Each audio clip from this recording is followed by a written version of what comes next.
ہاتھ اٹھا کے دعا کر رہے ہوتے ہیں، یہ اللہ سے کیا ہوا عہد توڑ دیا تو کیا کفارہ ہے؟ کہتے ہیں جی میں نے اللہ تعالیٰ سے ایک عہد کیا تھا لیکن وہ پورا نہیں کر پایا، اور میں نے یہ بھی کہا تھا کہ اگر میں یہ عہد پورا نہ کر سکوں تو میں روزے رکھوں گا۔ ابھی میرے لیے روزے رکھنا تھوڑا مشکل ہو رہا ہے، تو اس سلسلے میں کیا کفارہ ہوگا؟ دیکھیں، اللہ میاں سے آپ نے جو عہد کیا تھا وہ کیا زبان سے عہد کیا تھا، منت یا نظر کے الفاظ تھے، قسم کے الفاظ تھے، یا ویسے ایک اللہ آپ نے وعدہ کیا تھا کہ اللہ میں جو ہے آپ سے یہ عہد کرتا ہوں کہ مثال کے طور پر میں فلاں کام نہیں کروں گا، فلاں گناہ نہیں کروں گا، تو وہ تو پھر اس کی حیثیت تو ایک وعدے کی ہے۔ اگر آپ نے وہ گناہ کر لیا تو توبہ توڑ دیا آپ نے، اس توبہ توڑنے کا شدید گناہ ہوگا، دوبارہ سے آپ توبہ کریں۔ دوسرا یہ جو آپ نے کہا تھا کہ اللہ سے یہ بھی عہد کیا تھا میں اگر یہ عہد توڑ دیا تو میں روزے رکھوں گا، تو یہ بھی اگر آپ نے زبان سے باقاعدہ یہ الفاظ کہے تھے، زبان سے پروناؤن کیے تھے یہ الفاظ کہ اگر میں نے فلاں گناہ کیا یا میں نے جو اللہ سے معاہدہ کیا ہے وہ میں نے توڑا تو میں اتنے روزے رکھوں گا، یعنی اپنے اوپر آپ نے روزے رکھنا واجب کر لیے تھے، گویا ایک منت مان لی تھی یا قسم اٹھا لی تھی، تو پھر آپ پر وہ روزے واجب ہو گئے۔ لیکن یعنی جتنے روزے آپ نے کہے تھے نا اتنے واجب ہو گئے ہیں،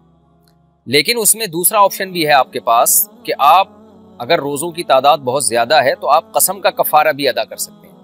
مثال کے طور پر میں یعنی اس کو ذرا وضاحت سے سمجھاتا ہوں۔ ایک آدمی اگر یہ قسم اٹھاتا ہے یا منت مانتا ہے کہ اگر میں نے فلاں کام کیا تو مجھ پر اتنے روزے لازم ہیں، 3 روزے یا 10 روزے یا 100 روزے، تو جب وہ کام کرے گا تو چاہے تو اتنے روزے رکھے جس کی اس نے منت مانی ہے، چاہے تو وہ قسم کا کفارہ ادا کر دے، یعنی 10 غریبوں کو 2 ٹائم کا کھانا کھلا دے، اگر خود غریب ہے تو پھر 3 روزے قسم کے کفارے کی نیت سے رکھ لے۔ تو یہ دونوں آپشن ہیں آپ کے پاس، اور اگر ان دونوں میں سے کوئی بات نہیں تھی، ویسے ہی آپ نے دل میں ارادہ کیا تھا کہ اگر میں نے اللہ سے کیا ہوا عہد توڑا تو میں روزے رکھوں گا، یہ دل میں مضبوط ارادہ کیا تھا، یا ارادہ تو دل میں تھا، زبان سے اس ارادے کو دہرا لیا آپ نے، لیکن وہ ایک ارادے کے درجے میں تھا، وہ کوئی یعنی منت نہیں تھی، یا اللہ سے کوئی زبان سے جو منت مان کے یا قسم اٹھا کے ایگریمنٹ کیا جاتا ہے اس نوعیت کا ایگریمنٹ نہیں تھا۔ بعض دفعہ ہوتا ہے نا انسان کے دل میں ایک بات ہوتی ہے تو زبان سے وہ ارادہ کر لیتا ہے بھائی اگر میں نے یہ کیا تو میں یعنی انشاءاللہ میں یہ کام ضرور کروں گا، یعنی دل میں ایک ارادے کی نیت سے ایک بات کر رہا ہوتا ہے، تو اللہ سے کوئی معاہدے کی نیت سے نہیں کر رہا ہوتا یہ۔ تو ایسی صورت میں تو یہ ایک آپ کا ارادہ تھا، ایک مضبوط ارادہ تھا، تو اس میں بھی اگر آپ روزہ نہیں رکھتے گناہ نہیں ہوگا آپ کو، لیکن اگر آپ نے زبان سے یہ الفاظ دہرائے تھے منت کی صورت میں یا قسم کی صورت میں، مثال کے طور پر آپ نے یوں کہا تھا کہ اگر میں نے فلاں گناہ کیا یا اللہ سے جو میں نے توبہ کی ہے یا عہد کیا ہے وہ عہد میں نے اگر توڑا تو مجھ پر اتنے روزے لازم ہیں یا میں اتنے روزے رکھوں گا، اور یہ نیت آپ کی تھی کہ میں اپنے اوپر لازم کر رہا ہوں یہ روزے، تو پھر یہ منت منعقد ہو گئی، آپ گناہ کریں گے یا اللہ سے کیے ہوئے عہد کو توڑیں گے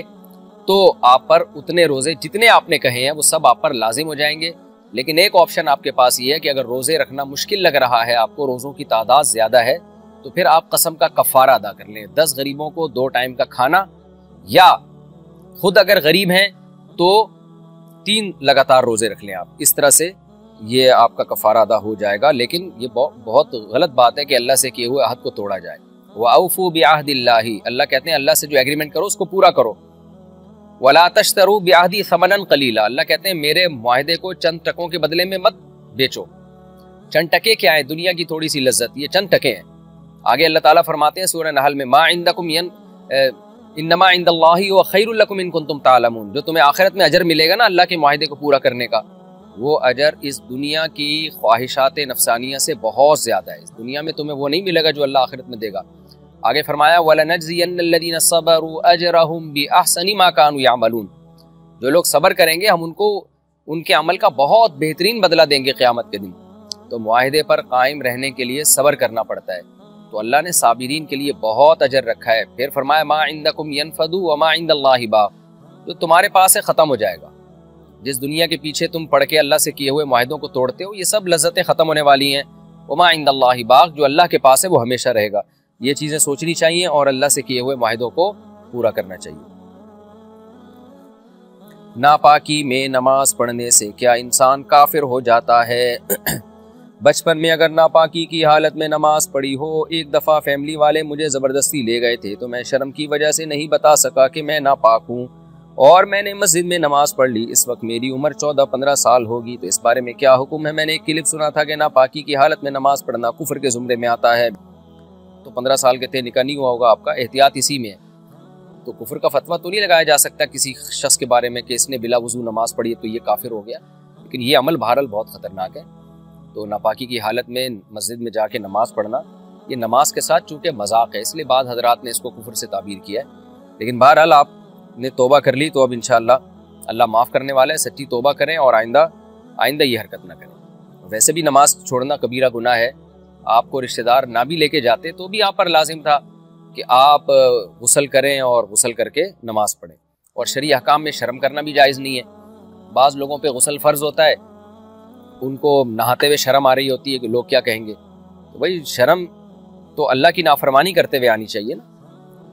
شرم تو اس پہ آنی چاہیے کہ اللہ نے نماز فرض کی ہے اور آپ نماز چھوڑ رہے ہیں، تو جو اللہ کی اطاعت کر رہا ہے اس کو شرم آ رہی ہے، جو نافرمانی کر رہا ہے اس کو شرم نہیں آ رہی ہے، عجیب بات ہے۔ روزہ رکھنے کے مسنون دن کون سے ہیں؟ ہفتے اور مہینے میں کون کون سے دن روزہ رکھنا سنت ہے؟ نیک نبی صلی اللہ علیہ وسلم سے پیر اور جمعرات کا روزہ رکھنا خاص طور پہ ثابت ہے۔ پھر آپ صلی اللہ علیہ وسلم نے حکم دیا ایام 20 کے روزے رکھو، کہ جو ایام 20 کے روزے رکھتا ہے تو پورے مہینے کے روزوں کا ثواب ملتا ہے اس کو، کیونکہ ایک نیکی 10 کے برابر ہے تو 3 روزے 30 کے برابر ہو گئے۔ اور ایام 20 کون سے؟ چاند کی جو 13، 14 اور 15 تاریخ، ان تاریخوں میں روزے رکھنے چاہیے۔ تو یہ جو شخص ان روزوں کا اہتمام کر لے بڑی اچھی بات ہے۔ پھر شوال کے 6 روزے الگ سے سنت ہیں، لیکن 15 شعبان کا روزہ الگ سے اس کی کوئی فضیلت ثابت نہیں ہے، خوب سمجھ لیں، اس کے بارے میں روایت صحیح نہیں ہے۔ اسی طرح پھر 10 محرم کا روزہ رکھنا سنت ہے۔ اسی طرح جو ذی الحجہ کے 10 دن ہیں، 9 دن 1 تاریخ سے لے کے 9 تک، ان میں دن میں عبادت کی بڑی فضیلت ہے، تو ان میں اگر کوئی روزہ رکھے تو امید ہے اس کو انشاءاللہ یعنی اس کی فضیلت زیادہ ہے، اور نہیں تو کم از کم عرفہ کا روزہ رکھ لے، وہ عرفہ کے روزے کی فضیلت صحیح حدیث سے ثابت ہے۔ تو یہ مسنون روزے ہیں، لیکن اس کے ساتھ ایک دوسری حدیث بھی ہے۔ بعض دفعہ نا یہ ہوتا ہے کہ انسان سفر کی وجہ سے یا وہ معمول نہیں بنا پاتا پیر اور جمعرات کے روزے کا یا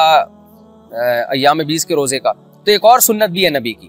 حضرت عائشہ رضی اللہ تعالیٰ عنہ فرماتی ہیں نبی صلی اللہ علیہ وسلم بعض دفعہ روزہ رکھنا شروع کرتے تو اتنے رکھتے کہ ہمیں لگتا کہ اب روزے کبھی چھوڑیں گے ہی نہیں، اور جب چھوڑنا شروع کرتے تو اتنے چھوڑتے ہمیں لگتا کہ اب دوبارہ کبھی روزے رکھیں گے ہی نہیں۔ تو یہ بھی ایک سنت ہے کہ جب آپ کو سہولت ہو، آپ کا دل چاہے، آپ رکھنا شروع کر دیں، اور جب آپ کو لگے کہ بھائی زیادہ ہو گئے ہیں یا میری صحت کو نقصان موقع ملتا ہے رکھ لیں۔ بعض دفعہ لوگ نا پیر جمعرات کے چکر میں کوئی روزہ بھی نہیں رکھ پاتے وہ۔ اب جمعے کو بعض لوگوں کو سہولت زیادہ ہوتی ہے، جیسے ہمارے مدارس میں جمعے کے دن چھٹی ہوتی ہے،